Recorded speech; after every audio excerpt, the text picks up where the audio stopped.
बिस्मिल्लाहिर्रहमानिर्रहीम। एलान हकीकत सुनने और देखने वाले काबिल कदर बहन भाइयों को अस्सलाम वालेकुम।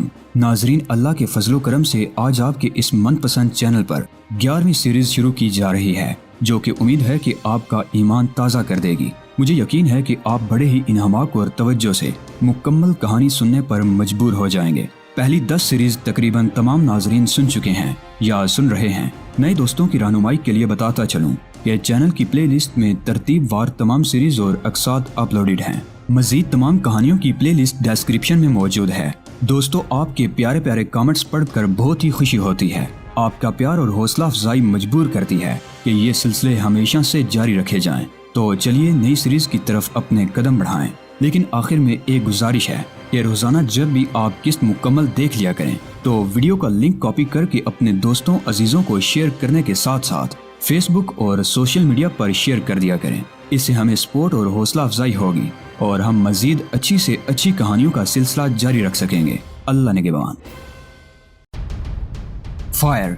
सेंट्रल रिजर्व पुलिस की बस देखते ही गली के कोने पर खड़ा हुआ नौजवान बहुत जोर से चिल्लाया। उसी के साथ छतों और गली से फायरिंग शुरू हो गई। चलती बस श्रीनगर के उस इलाके में इस तरह रुकी जैसे दर्जनों हाथियों ने उसे टक्कर मार दी हो। नकाब पोश नौजवान रुके बगैर फायरिंग करने लगे। बस के शीशे टूटे तो झनाकों की आवाज भी धमाकों में दब कर रह गई। सुबह 7 बजे के धुंधलिके में छोटे छोटे शोले से लपकने लगे। फिर बस से भी फायरिंग शुरू हो गई। ताक कर मारना, आगे वाले नौजवान ने दाड़ कर कहा। तभी बस के अंदर चीखें गूंजने लगी। बस के वर्दी पोश सवार चिल्लाने लगे, रोने लगे, दुहाइयां देने लगे, मगर फायरिंग जारी रही। उसी लम्हे इस नौजवान ने जो हमले की कयादत कर रहा था, गली के दूसरे नुक्कड़ पर मजीद 4 वर्दी पोशों को देखा। बस गालिबन उन्हीं को लेने के लिए आई थी। उसने अपनी खुद का राइफल का रुख उसी समत कर दिया। उसका निशाना सच्चा था। वो चारों ऊपर तले गिरे, तड़पे और साकत हो गए। वापस चलो, नौजवान ने गरजदार लहजे में हुक्म दिया। छत से फायरिंग करने वाले कूद पड़े।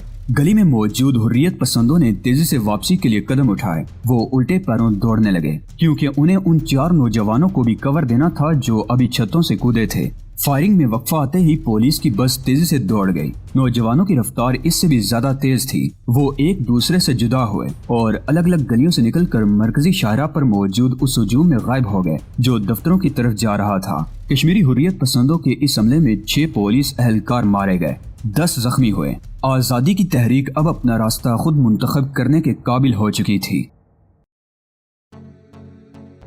मलगजी शाम बहुत खामोश थी। हर तरफ सन्नाटा था। दूर लेकिन नजरों के सामने पहाड़ों पर इस मौसम में भी बर्फ जमी हुई थी। ऐसा लगता था जैसे किसी सुहागन ने बेवगी की खबर सुनकर सर पर सफेद राख डाल ली हो। माहौल बहुत दिलफरेब था, लेकिन ये दिलफरेबी देखने वाला कोई नहीं था। सिर्फ परिंदे थे या इधर उधर भटकने वाले मासूम जानवर। परिंदों की डारें खामोशी से उतरकर दरख्तों पर बसेरा कर रही थीं। उन्हें किसी खतरे का एहसास नहीं था, बस ये फिक्र थी कि अब रात होने वाली है। उन्होंने जो दरख्तों पर बैठ चुके थे या घोंसलों में थे, अपनी गर्दनें उठा उठा कर आसमान की तरफ देखना शुरू कर दिया। भटकी हुई टोली अभी तक वापस नहीं आई थी। तभी आहिस्ता आहिस्ता खौफ उनके नन्हे दिलों में गर करने लगा। वो अपनी चूंचे खोले उफक को तकने लगे। उन्हें राह भटक जाने वालों का बहुत शिद्दत से इंतजार था। वो जानते थे कि इन आसमानों में परवाज करने वाले वापसी का रास्ता कभी नहीं बोलते।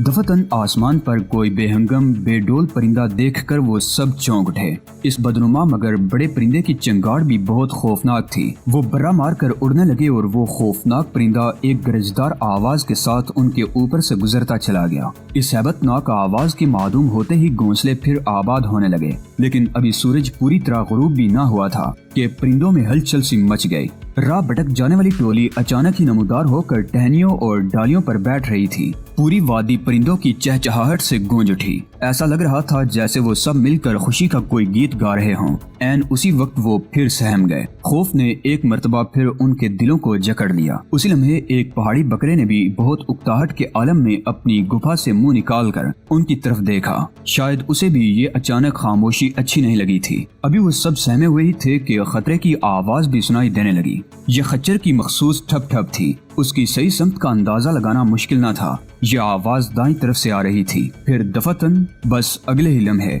खच्चर एक सरसब्ज पहाड़ी पर नमूदार हुआ। वो वहीं रुक गया। खच्चर सवार ने हर तरफ देखा। वो बेहद चौकन्ना और मोहतात लग रहा था। उसने नीली पतलून पर हल्का स्वेटर पहन रखा था। जून के इस दम तोड़ते हुए दिन की शाम कदरे खुनक थी और हल्का सा स्वेटर उसे पहाड़ी खुनकी से बचाने में बहुत मुफीद महसूस हो रहा था। वो खच्चर से उतरकर एक बड़े पत्थर की तरफ लपक गया जिसे सरसब्ज घास ने हर तरफ से घेर रखा था। चंद लम्हे की जुस्तजू के बाद वो वहीं बैठकर पत्थर के नीचे से कागज का एक टुकड़ा निकाल रहा था।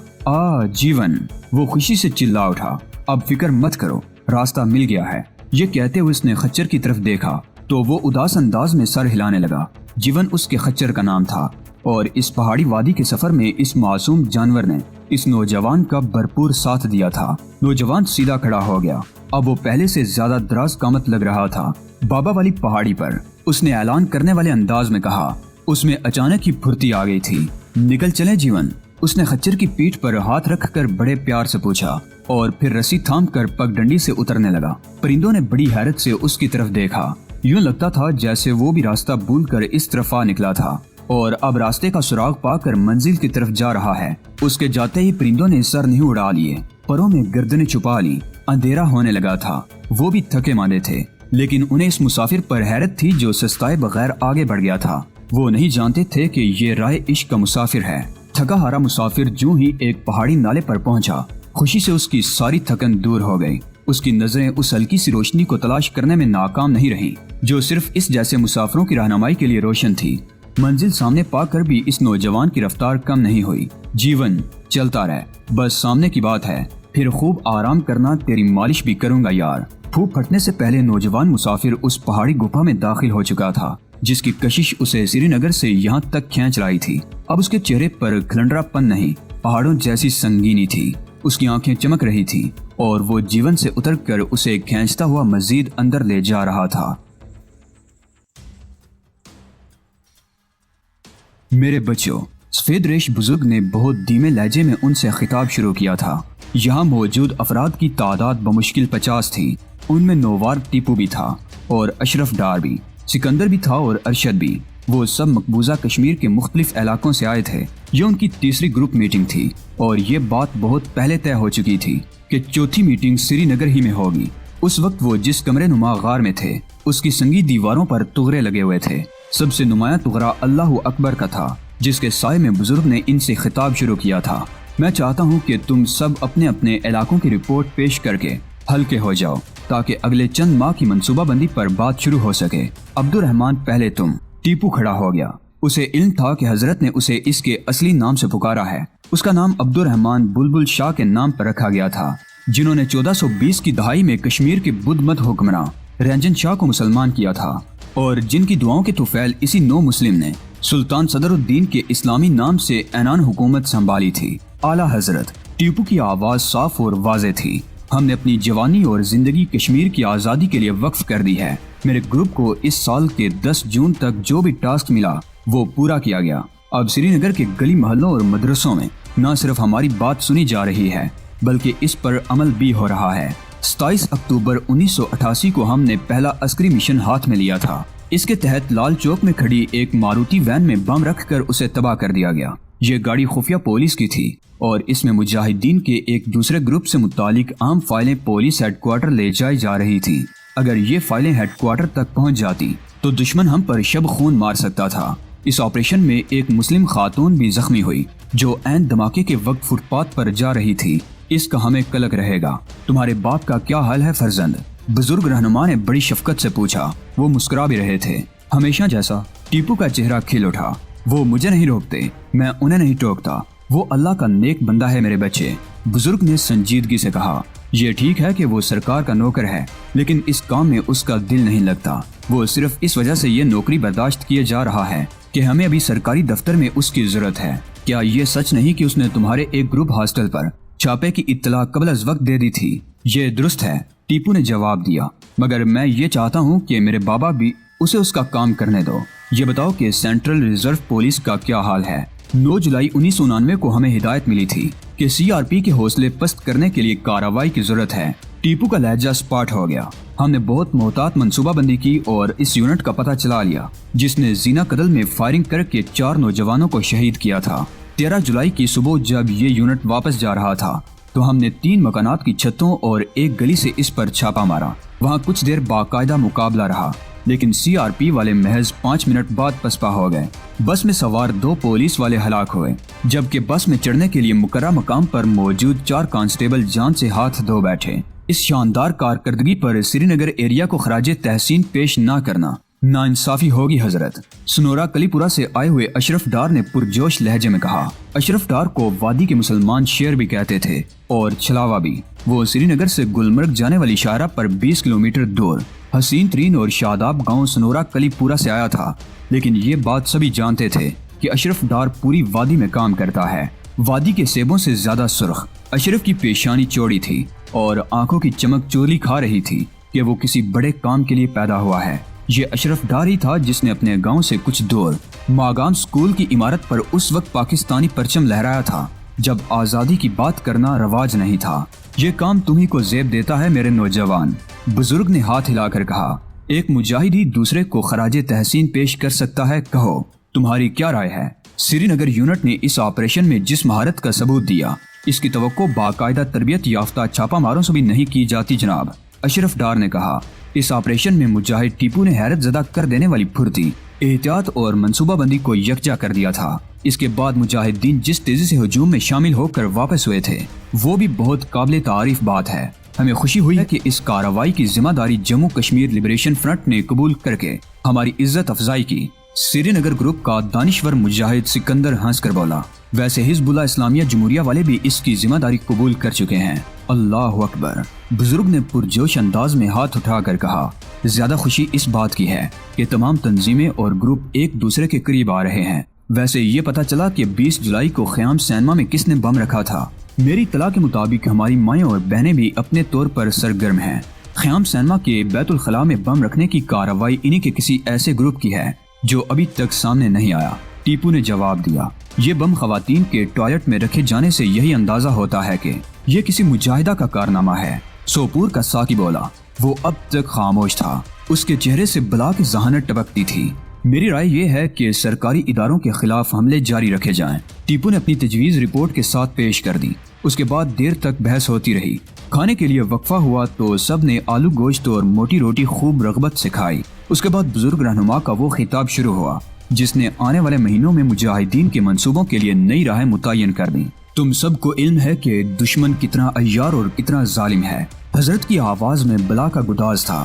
جمہوریت کی خوشنما پوشاک پہنے ہوئے اس دشمن نے کشمیری عوام کو حق خود ارادیت دینے سے مسلسل انکار کیا ہے، اور اب جب کہ شعور کی بجلیاں اس کے خرمن پر گرنے لگی ہیں تو اس نے تعذیب و تشدد کا ایک بھیانک سلسلہ شروع کر دیا ہے۔ اسی ظلم کو روکنے کے لیے اور عوام کو ان کا حق دلانے کے لیے ہم نے مجبوراً ہتھیار اٹھائے ہیں۔ وردی پوش قصابوں کو ہماری وادی میں خونریزی کے لیے جمع کر دیا ہے۔ ان حالات میں ہمیں کیا کرنا چاہیے؟ یہی کہ ہم ہلکے ہوں یا بھاری، مقابلے کے لیے نکل کھڑے ہوں، قرآن کریم سے رہنمائی لیں۔ اللہ تعالیٰ کا ارشاد ہے، اہل ایمان وہ لوگ ہیں کہ جب ان سے لوگوں نے کہا کہ لوگ تمہارے خلاف جمع ہو چکے ہیں لہٰذا تم ان سے ڈرو، تو ان کا ایمان مزید بڑھ گیا اور وہ پکار اٹھے کہ ہمارے لیے اللہ کافی ہے اور وہ بہترین کارساز ہے۔ ٹیپو کی آنکھیں بزرگ قائد پر جمی رہیں۔ سکندر توروں کو دیکھتا رہا۔ اشرف ڈار نے آنکھیں بند کر لیں۔ سبھی بے حد محویت سے تقریر سن رہے تھے۔ میں چاہتا ہوں کہ تم لوگ، میرے تمام بچے، میرے سارے جوان اور کمانڈر جہاد افغانستان پر نگاہ رکھیں، حکمت یار احمد شاہ مسعود اور حقانی سے سیکھیں، ان کی طرح کڑک کڑک کر بھارتی استبداد کے دیو کو ناکام بنا دیں انشاءاللہ۔ کئی آوازیں ایک ساتھ بلند ہوئیں۔ اب مجھ بوڑھے کی چند تجاویز سن لو۔ میں عمر کے اس حصے میں ہوں جہاں صرف بولنا ہی میری مجبوری ہے، ورنہ میں بھی مقبوضہ وادی کی بستیوں اور شاہراہوں پر کتوں کی طرح گھومنے والے وردی پوشوں کے خلاف کلاشن کوف اٹھانا چاہتا ہوں۔ بزرگ نے اپنی سفید داڑھی پر ہاتھ پھیر کر کہا۔ اس سے قبل کے نوجوان احتجاج کرتے، انہوں نے ہاتھ اٹھا دیا۔ بس سنتے رہو۔ اپریل اور جون ہماری جدوجہد کے حوالے سے بہت اہم ہے۔ یہ 29 اپریل 1931 کی بات ہے۔ عید کا دن تھا۔ امام صاحب جموں کی عیدگاہ میں خطبہ عید دیتے ہوئے داستان فرعون و کلیم کا ذکر کر رہے تھے کہ ڈوگرا DIG رام چند کو شبہ ہوا کہ وہ فرعون کے نام سے دراصل ڈوگرا حکمران ہری سنگھ پر تنقید کر رہے ہیں۔ اس نے انسپیکٹر کھیم چند کو حکم دیا کہ وہ امام کو خطبہ بند کرنے کی ہدایت دے۔ کھیم چند نے جو ہی عیدگاہ میں داخل ہو کر امام صاحب کو روکا تو دین میں اس براہ راست مداخلت پر مسلمان اٹھ کھڑے ہوئے، وہ بپھر گئے اور اس واقعے کے بعد جموں میں حکومت کے خلاف مہم چل پڑی۔ جلسے جلوس شروع ہو گئے۔ اس دن کو تحریک آزادی کی ممتاز رہنما چودھری غلام عباس نے یوم نجات قرار دیا ہے۔ ابھی یہ سلسلہ جاری تھا کہ جموں کی پولیس لائن میں کانسٹیبل نبورام نے قرآن حکیم کی توہین کر ڈالی۔ پھر تو مسلمانوں میں بغاوت کی وہ لہر پیدا ہوئی جس نے پوری ریاست کو اپنی لپیٹ میں لے لیا۔ احتجاج کی اس تحریک کا مرکز جامع مسجد سری نگر بن گئی۔ شیخ عبداللہ اور میر واعظ مولانا محمد یوسف نے اپنا کردار ادا کیا۔ چند ہی روز میں بندش خطبہ اور توہین قرآن کے واقعات نے مسلمانوں کی روح کو تڑپا ڈالا، خون کو گرما دیا۔ ریاست میں ہر جگہ چنگاریاں بکھر گئیں۔ ہر جمعہ کو جامع مسجد سری نگر میں میر واعظ کے خطبے کے بعد اجتماع جلسے میں تبدیل ہونے لگا۔ اسی تحریک کا دوسرا بڑا مرکز خانقاہ معلیٰ تھی، جو دعوت اسلامی کے عظیم داعی سید حمدانی کے نام پر قائم کی گئی تھی۔ آخر 21 جون کو فرزندان کشمیر کا ٹھاٹھے مارتا ہوا سمندر خانقاہ معلیٰ کے صحن میں جمع ہوا۔ یہ اجتماع ہی کشمیر کی تحریک آزادی کا روز اول تھا۔ اجتماع جاری تھا کہ صوبہ سرحد کا ایک نوجوان کھڑا ہوا اور اس نے پرسوز انداز میں خطاب کرتے ہوئے کہا، اب وقت آ گیا ہے کہ مسلمان اینٹ کا جواب پتھر سے دیں۔ اپنے پیروں پر کھڑے ہو جاؤ مسلمانوں، ظلم کے خلاف لڑو، راج محل کی اینٹ سے اینٹ بچا دو۔ اسے گرفتار کر لیا گیا۔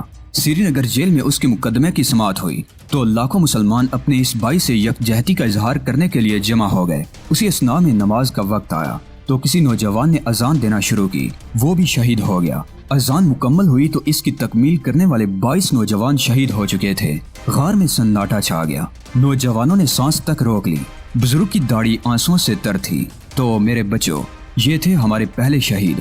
میں چاہتا ہوں کہ اس جون کو ہم جو جدوجہد شروع کریں اس کا منطقی نتیجہ آزادی کی شکل میں نکلے۔ اب جلسے جلوس بھی منظم کیے جائیں اور اس بار اگست میں پاکستان کا یوم آزادی اس شان سے منایا جائے جیسا پاکستان میں منایا جاتا ہے۔ نوجوان مجاہدوں میں جوش بجلی کی طرح پیدا ہو گیا۔ اس تقریر نے ان کے دل گرما دیے تھے، ان کے چہرے تپ رہے تھے، آنکھوں میں چمک آگ کی طرح تھی، روشن چمکدار جلسا دینے والی چمک۔ ڈل جھیل کا پرسکون پانی سری نگر کی ہزاروں روشنیوں میں جلملا رہا تھا۔ کبھی ایسا لگتا تھا جیسے ڈل کے سینے پر ستارے اتر آئے ہوں، اور کبھی یوں لگتا تھا کسی نے دور دور تک پگھلی ہوئی چاندی انڈیل دی ہو۔ جھیل کے ٹیکسی سٹینڈ پر زبردست گہما گہمی نظر آ رہی تھی، تاہم تاڑنے والے اچھی طرح جانتے تھے کہ اس سال سیاحوں کی تعداد کم رہی ہے۔ مقامی لوگوں کو اس کی وجہ بہت اچھی طرح معلوم تھی۔ وہ جانتے تھے کہ مقبوضہ وادی میں ظلم کا زہر گھولنے والے سری نگر کے حسن کو ماند کر رہے ہیں۔ انہیں یہ بات بھی اچھی طرح معلوم تھی کہ ڈل جھیل ہی کیا، پوری ریاست میں خفیہ پولیس اور دلی کے ایجنٹ جدوجہد آزادی کے چراغ روشن کرنے والوں کی تلاش میں پاگل کتوں کی طرح گھوم رہے ہیں۔ مسافروں تک پر ان کی نظر ہے۔ ٹیکسی سٹینڈ پر ایک رکشہ آ کر رکا تو شکارے والوں کی پوری ٹولی اس کی طرف دوڑ گئی۔ ہاؤس بوٹ صاحب، شکارے والے اس شخص کو گھیر کر کھڑے ہو گئے جو توانا لیکن پستہ قامت تھا۔ اس کے چہرے پر عجیب سی مسکراہٹ تھی، آنکھیں سرخ ہو رہی تھی، وہ کئی راتوں سے جاگ رہا تھا۔ اے تم ادھر آؤ۔ پستہ قامت نوجوان نے ایک دبلے پتلے ملاح کو آواز دی جو ایک دوسرے پر بازی لے جانے کی کوشش کرنے والے ملاحوں سے الگ تھلگ کھڑا ہوا تھا۔ جی صاحب۔ ملاح بڑی بے نیازی سے سگریٹ کا کش لگاتا ہوا ادھر آ گیا۔ تم نے پچھلے مہینے مجھے جھیل کی سیر کروائی تھی نا؟ سرخ آنکھوں والے نے قدرے تلخ لہجے میں پوچھا۔ ہاں، کچھ یاد تو پڑتا ہے۔ پھر یہ کہ آج بھی تم ہی اپنے شکارے پر مجھے لے کر جاؤ گے، اور یہ کہ میں کسی اچھی ہاؤس بوٹ پر رات بھی گزارنا چاہتا ہوں، اس کا انتظام بھی تم ہی کرو گے۔ میں جانتا ہوں کہ تم سب لوگ ہاؤس بوٹ والوں کے کمیشن ایجنٹ ہو۔ چلو صاحب۔ ملاح نے سگریٹ سڑک پر پھینک کر بے رحمی سے مسل دیا۔ آج کی رات تم ہی مقدر میں لکھے تھے۔ ملاحوں کے ہجوم سے نکل کر دونوں ڈل جھیل کی لینڈنگ ڈیک کی طرف لپک گئے جہاں درجنوں چھوٹے بڑے اور انتہائی نفیس شکارے موجود تھے۔ آؤ۔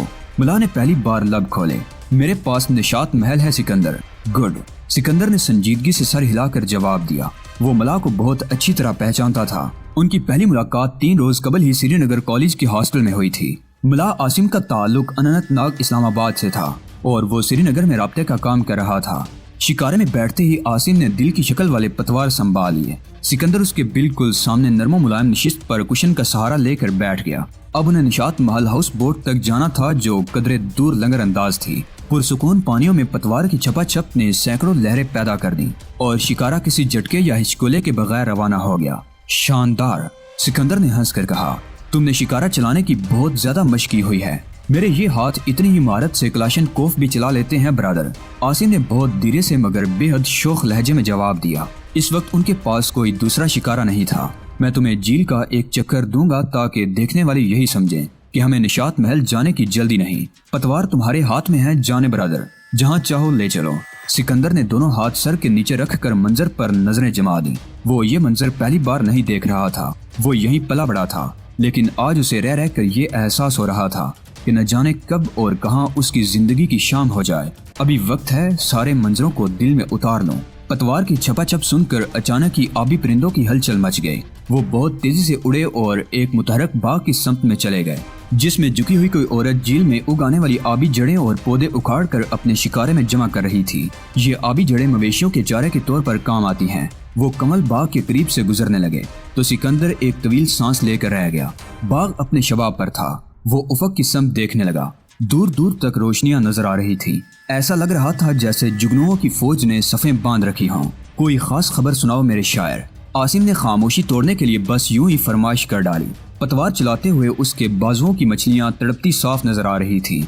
शायर और खबर। सिकंदर हंस पड़ा। हाँ, खबर यह है कि बात होंठों से निकलकर कोठों तक जा पहुंची है। क्या मतलब? सिर्फ ये कि कई इलाकों में नौजवान अपने तौर पर मुजामती तहरीक के दस्ते तश्कील दे रहे हैं। अनंतनाग इस्लाम आबाद में श्रीनगर आने वाली शायरा पर एक पुलिस जीप को निशाना बनाया गया है। 2 पुलिस वाले तो मौका पर ही मर गए हैं, बाकी घायल हैं। तशवीश की बात यह है कि हमें अभी तक पता नहीं चला कि ये कारनामा किसका है। ये बात ज्यादा तशवीश की नहीं। जब आज़ादी के लिए तहरीक चलती है तो ऐसा ही होता है। यकीनन ऐसा ही होता है, होना भी चाहिए। लेकिन अब हमारा काम ये है कि तमाम हुर्रियत पसंदों को एक लड़ी में परो दें। कोई दाना मुंतशिर नहीं होना चाहिए। तुम गोजरों की हिकमत अमली से वाकिफ हो। वो रेवड़ से किसी भी भेड़ बकरी को निकलने नहीं देते। ऐसा हो जाए तो अच्छा है। आसिम धीरे से बोला। शिकारा अब एक चक्कर मुकम्मल करने के बाद डल झील से निकलने वाली मुख्तलिफ नहरों से बचता हुआ वापस जा रहा था, निशात महल नामी हाउस बोट की तरफ। मंजूरुल इस्लाम पहुंच चुका है क्या? सिकंदर ने पूछा। हाँ, मगर हमारे कमांडर को भी इस वाक़े का इल्म नहीं। अगर ये कार्रवाई हमारे ग्रुप की होती तो कमांडर मुझे जरूर बता देता। आसिम ने धीरे से जवाब दिया। निशात महल सामने आया तो सिकंदर ने एक तवील सांस लेकर सर झटक दिया। वो शायर था, उसे हसीन चीजों से मोहब्बत थी। वो तारीख पर गहरी नजर रखता था, लिहाजा उसे तारीखी रिवायात में गहरी दिलचस्पी थी। उसे निशात महल की पूरी तारीख मालूम थी, लेकिन इस हाउस बोट के हुस्न को देखकर वो शिशदर रह गया, जिसका नाम निशात महल के नाम पर रखा गया था। हाउस बोट फन का बेहतरीन शाहकार थी। पीली संदल पर फनकारों ने जो काम किया था वो बेनजीर था। हाउस बोट अंदर से भी उतनी ही खूबसूरत थी। उसके चौड़े वरांडे में उस वक्त कोई नहीं था। हाउस बोट की छत डल के रुख वाले सन डीक पर मुश्तमिल थी और सिकंदर की छठी हिस्स उसे इत्मीनान दिला रही थी कि सन डीक पर कई अफराद न सिर्फ मौजूद हैं बल्कि दूर तक नजर भी रखे हुए हैं। उसने लैंडिंग डीक की तरफ देखा। ये मजीद 5 हाउस बोट्स के लिए मुश्तरक था। दरवाजे के बिल्कुल करीब तिश्तरी के बराबर सुर्ख गुलाब खिले हुए थे। हर तरफ महक थी, खुशबू थी, हुस्न था। सलाम साहिब। एक तरफ से कॉलेज का पुराना चपरासी अकबर अचानक नमूदार हो गया। अरे तुम। सिकंदर ने उसे गले लगा लिया। कहो खैरियत? अल्लाह का एहसान है साहिब। तीसरे कमरे में चले जाएं। अकबर ने बड़ी मोहब्बत से उसका हाथ दबाते हुए कहा। शायद उसे ये देखकर बहुत खुशी हुई थी कि कॉलेज में लड़कियों के पीछे भागने वाला, उनके फराक में आहें भरने और शेर कहने वाला सिकंदर भी आज अपनी हकीकी मंजिल तक पहुंच गया है। तीसरे कमरे में वो सब थे जिनको यहाँ आना था। ब्रदर सिकंदर मीर। टीपू ने खड़े होकर उसका तारुफ कराया। हमारा जहन, हमारी दानिश, हमारी बस यार। सिकंदर ने उसका मुंह बंद करने के लिए हाथ बढ़ाया, मगर टीपू गच्चा देकर एक तरफ हो गया। कमरे में जानदार और तवाना कहकहे गूंजने लगे। बड़े बड़े चेहरे वाला मंजूरुल इस्लाम था। इस्लाम आबाद अनंतनाग का हीरो। शेरों जैसे चेहरे वाला, सेबों जैसे सुर्ख रुखसारों वाला। अशरफ डार सनोरा करीपुरा बागाम गुलमर्ग का मुहाफिज था। जम्मू का चुलबुला जांबाज गयास सिकंदर से लिपट गया। डोडा के अहमद मीर ने उसका हाथ थाम लिया। पहलगाम के नूरुद्दीन ने बड़ी उदासी से अपने सफेद बालों पर हाथ फेरते हुए कहा, सिकंदर तो वैसा का वैसा ही कड़ियल जवान है। हम तो अभी से सफेद बालों वाले हो गए। कहे एक बार फिर बुलंद हो गए। मगर जो ही अकबर चाय की ट्रॉली लेकर कमरे में आया, वो चाय के गिर्द जमा हो गए। ये वो थे जिन्होंने कॉलेज में 7 तालीम हासिल की थी और 2 बरस कबल कॉलेज की लाइब्रेरी में ये कसम खाई थी कि वो मकबूजा कश्मीर की आज़ादी और इलाके पाकिस्तान के लिए जान की बाजी लगा देंगे।